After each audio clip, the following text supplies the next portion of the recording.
Vietnam. A country that will blow you away with its fascinating history, incredible culture and breathtaking scenery. It truly is a backpacker's paradise. Get it! Woo! What is going on, guys? My name is Aaron and I recently spent 1 month traveling the wonderful country of Vietnam, and in this video today I'm going to be sharing everything I know about Vietnam and how to travel it with you guys. In this video I will show you the perfect route that includes all the must-see destinations in Vietnam. I personally traveled from north to south, however obviously this route can be reversed if you do plan to start in Ho Chi Minh City, because they are the two main methods of traveling this amazing country. So let's jump straight into the capital of Vietnam. I did start in Hanoi, and it gives you a real taste of the Vietnamese culture from the moment you enter the country. From the manic traffic to the hustle of the street vendors, Hanoi has it all. I personally recommend spending 2 days initially there because it will go on to be a hub for the northern part of Vietnam. So do spend 2 days there initially, see all the city has to offer, including the prison, the lake, the museum, which will all be on screen right now. And of course, you cannot leave Hanoi without visiting the famous Train Street. It's a real Instagram heaven. Also, pro tip, you guys already know this if you've seen my vlogs, you have to go to King Roti and get some chocolate buns. They are out of this world. And also try some egg coffee because it did originate in Vietnam. You can check the videos on screen right now for some more information on that.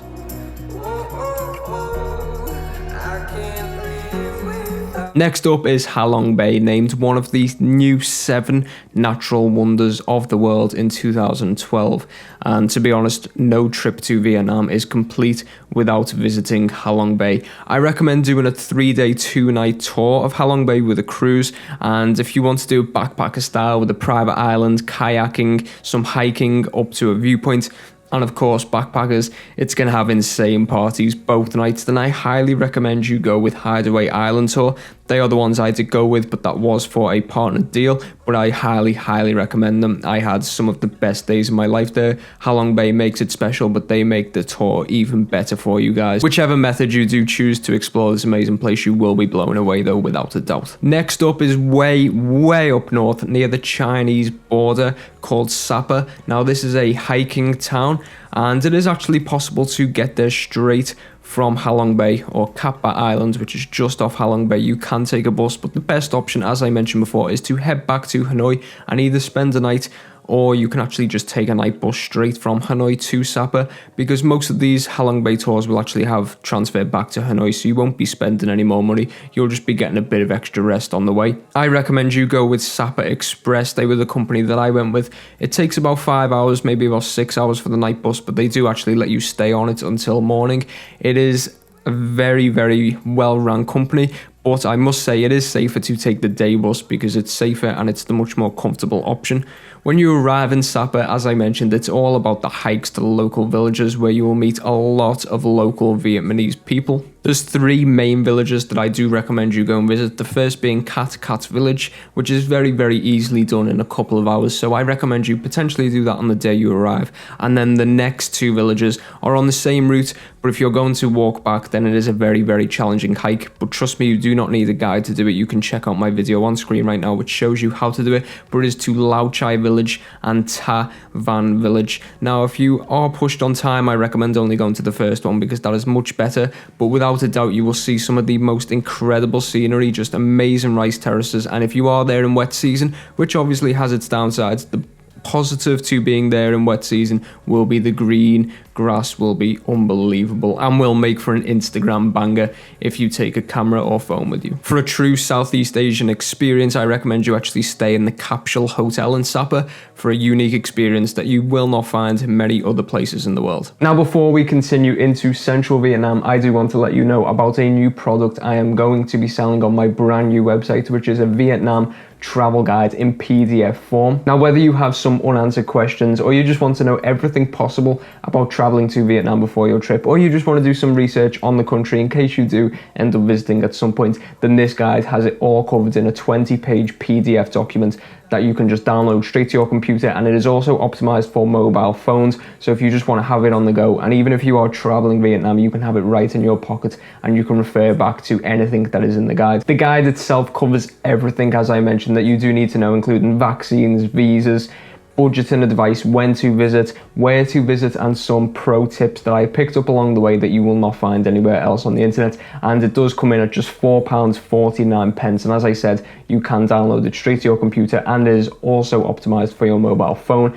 So that will be available on my website. Head to aaronjarvistravel.com and then go to the store. If you just want to go via the link, which is obviously a lot easier, the link will be in the description right now. So after Sapa, I recommend you head back to Hanoi for the final time. As I mentioned, it is the hub of the northern part of Vietnam. Before you move on the next morning, catching a 3-hour train from Hanoi to Ninh Binh. And I'll be honest, I hadn't even heard of Ninh Binh before going on the trip, but a few recommendations along the way before I actually left Hanoi for the final time.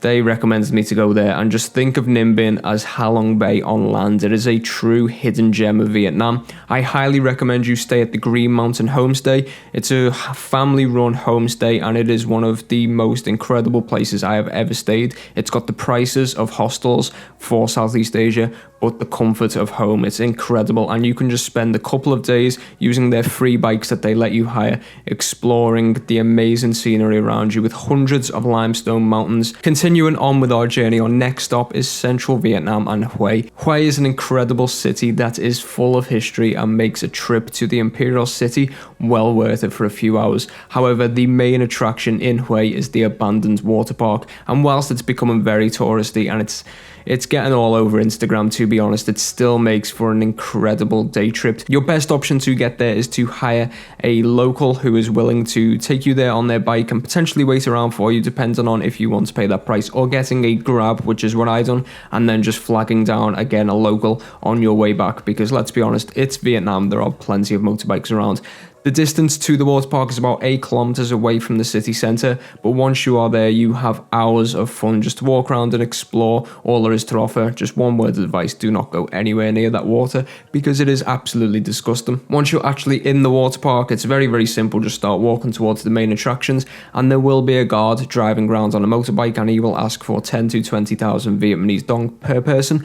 And my only other bit of advice is to arrive as early as possible, otherwise it will be incredibly busy and you may actually get turned away. After spending 2 to 3 days in Hue, it's time to move on to Da Nang. You will have thousands of offers from locals saying that they will take you along the Hai Van Pass on their motorbike. However, I recommend taking the 2 to 3 hour train journey, as it offers the exact same route, so therefore the exact same views. Make sure you get a seat on the left hand side of the train facing forward for the best views of the coast, and once you arrive in Da Nang, you will find yourself in such a versatile city, offering coastal parts and a city centre. My recommendation would be to stay on the coast, and if you're there over a weekend, head into the city to the Dragon Bridge fire display at 9 PM on Saturdays and Sundays. Unfortunately, I got ill in Da Nang, so I had to stay in the city centre, so I don't have many more recommendations for it, but one thing you do have to do is go and visit Marble Mountains. They are 100% worth it. Just make sure you take plenty of water, because it does get very hot and there is a lot of climbing.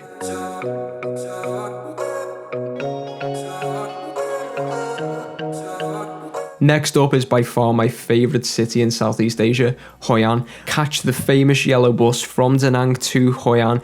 That is 18,000 dong, and make sure you only pay the 18,000 dong. If you have seen my vlogs, you will know what I mean. It takes roughly 45 minutes via bus, and recently it has actually been voted the best city in the world for 2019, and it certainly lives up to that hype.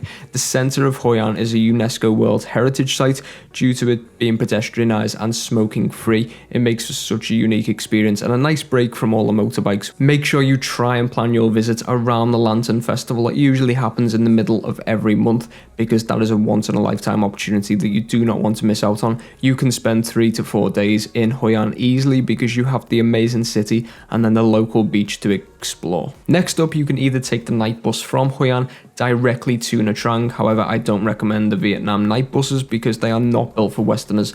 They are not aimed at tall people. You will have very, very limited room and a very uncomfortable ride. Or you can catch the famous yellow bus once again back to Da Nang and then take a night train to Nha Trang, which is a bit more pricey, but you'll still get it done in the exact same time. Once you arrive in Nha Trang, you will find yourself in a very, very modern city with a stunning coastline on offer. Now, there's not many things to do in Nha Trang apart from hanging out at the beach, but let's be honest, you've spent nearly 3 weeks already traveling Vietnam. It's quite nice just to be able to relax.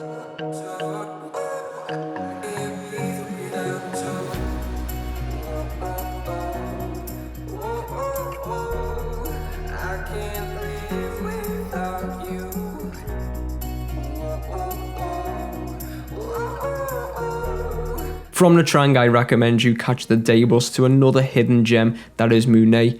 Mui Ne is one of those places that you may not have heard of beforehand, but you will never ever forget it after you've visited. There are 4 main attractions in Mui Ne that can all be done within a 4 to 5 hour period for just $5. You can find numerous tour guides online, or the locals will recommend you the best one to go with. But the 4 attractions are visiting Fisherman's Village for an insight on how the locals earn their money in Mui Ne, before heading up the Fairy Stream, which is a truly spectacular experience that you won't get anywhere else in the world. It is a stream that just has running water up to your ankles, very, very warm, and sand dunes all around. It's a truly amazing experience before you actually round out the trip by visiting the white sand dunes, where it will make you feel like you're in some kind of desert mafia movie, because all you can see is white sand dunes for miles and miles.